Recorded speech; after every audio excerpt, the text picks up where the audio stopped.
I am Philip VI of France, the first king of the Valois dynasty, ascending to the throne in 1328 amidst turmoil and opportunity.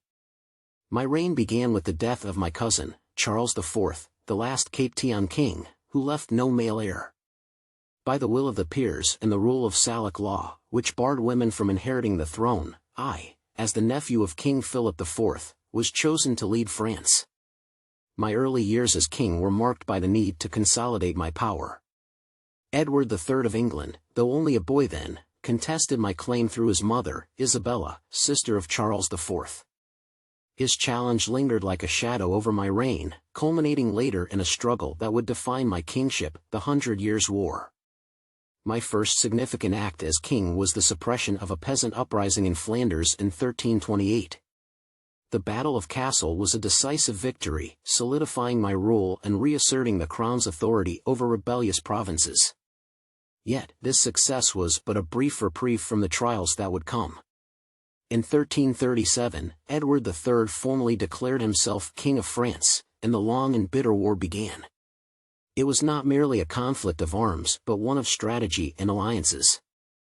I strengthened my ties with Scotland and other European powers to counter England's growing might. Despite my efforts, the early years of the war brought humiliation. The naval Battle of Sluys in 1340 saw our fleet crushed, giving the English dominance over the seas. I sought solace and strength in the grandeur of my court, patronizing the arts and chivalry. I upheld the ideals of knighthood, hosting tournaments and fostering a culture of refinement. Yet, these pursuits could not shield me from the harsh realities of governance.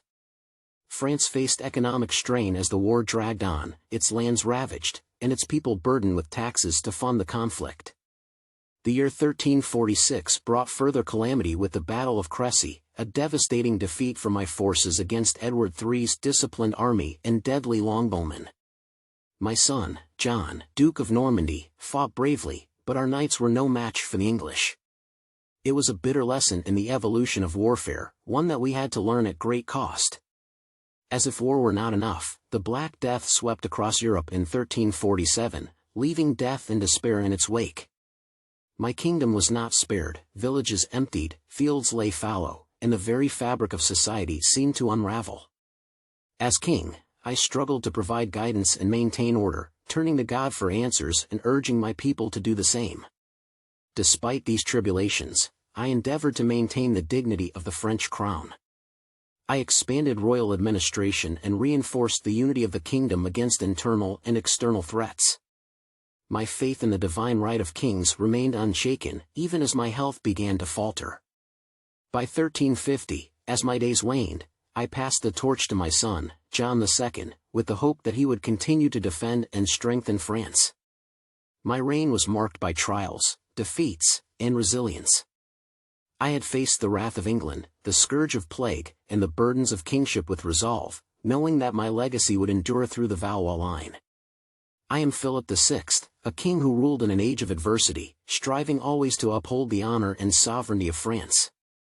Though history may judge me harshly for my failures, I remain steadfast in the belief that my efforts laid the foundation for future generations to persevere.